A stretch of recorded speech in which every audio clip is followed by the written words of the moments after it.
بسم اللہ الرحمن الرحیم۔ السلام علیکم۔ قرآن و دین چینل میں ایک نئی معلوماتی ویڈیو کے ساتھ انا میسج آپ کی خدمت میں حاضر ہیں۔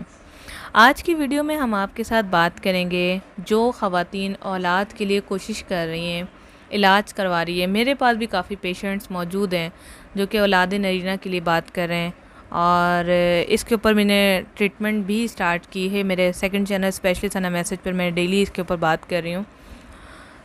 تو اس میں کیا ہو رہا ہے کہ لوگوں کو اولاد نہیں ہو رہی ہے۔ اب لوگ چاہ رہے ہیں کہ ہمیں روحانی علاج بھی بتایا جائے، تو آج میں آپ کے ساتھ کچھ روحانی آیات اور علاج شیئر کرنے جا رہی ہوں، تو ویڈیو کو مکمل واچ کیجیے گا۔ اس کے ساتھ ہی اگر ابھی تک آپ نے ہمارا چینل قرآن و دین سبسکرائب نہیں کیا تو سبسکرائب کر لیں، بیل کو لازمی پریس کریں۔ ہمارے پاس یہاں پر روزانہ ویڈیو صبح 8 بجے اپلوڈ ہوتی ہیں، اگر آپ حاصل کرنا چاہتے ہیں تو بیل کو پریس کر دیں۔ اولاد کے لیے آپ نے 41 مرتبہ 3 ماہ تک دودھ پر پھونک مار کر پینا ہے۔ ایک میرا لاسٹ وظیفہ میں نے اپلوڈ کیا تھا، وہ 9 مہینے تک کا تھا، وہ خوبصورت اولاد کے لیے تھا، لیکن یہ جو ہے صرف 3 ماہ کرنا ہے آپ نے۔ 41 مرتبہ 3 مہینے پر تک جب بھی آپ دودھ پئیں، موسٹ آف دا ٹائم رات کو بھی لوگ پیتے ہیں، کچھ دوپہر کو بھی پیتے ہیں، یہ آپ لوگوں کی اپنی مرضی ہے، لیکن دودھ پیتے وقت 41 مرتبہ یہ پڑھ لیں۔ کیا پڑھنا ہے آپ نے؟ پارہ نمبر 21 سورہ روم آیت نمبر 22، ٹھیک ہے؟ آیت نمبر 22 بالکل چھوٹی سی آیت ہے، ومن سے لے کر اور آپ نے عالمین تک کی پڑھنی ہے، اور اس کا ترجمہ میں آپ کے ساتھ ضرور شیئر کرنا چاہوں گی۔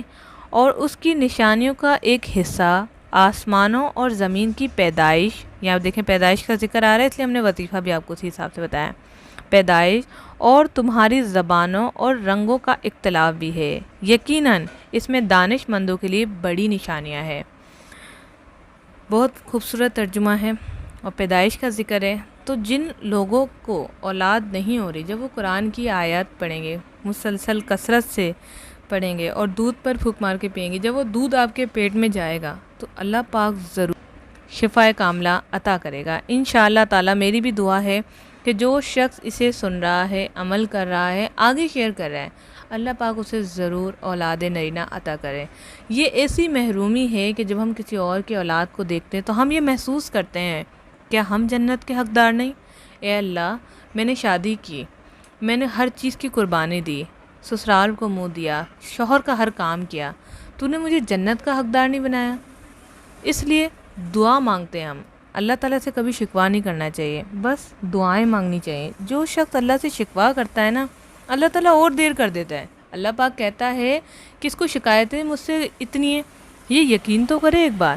تو جب بھی آپ کوئی بھی وظیفہ کریں، پہلی چیز یقین رکھیں، دوسری چیز عبادت کریں، یعنی کہ 5 وقت کی نماز، قرآن کا ترجمہ، تفسیر، عربی، روزے، ان کو نہ جانے دیں۔ جو آپ کے ہاتھ میں کام ہے، اب فار ایگزامپل ہر کوئی زکوٰۃ نہیں دے سکتا، ہر کوئی حج نہیں کر سکتا، یہ تو صاحب جو نصاب ہوتے ہیں ان لوگوں کے لیے، لیکن آپ دوسرے عمل تو کر سکتے ہیں نا، تو ان نیکیوں کو ہاتھ سے جانے دیں۔ اپنا بہت سارا خیال رکھیے گا۔ قرآن و دین چینل مجھے دیں اجازت۔ السلام علیکم ورحمۃ اللہ۔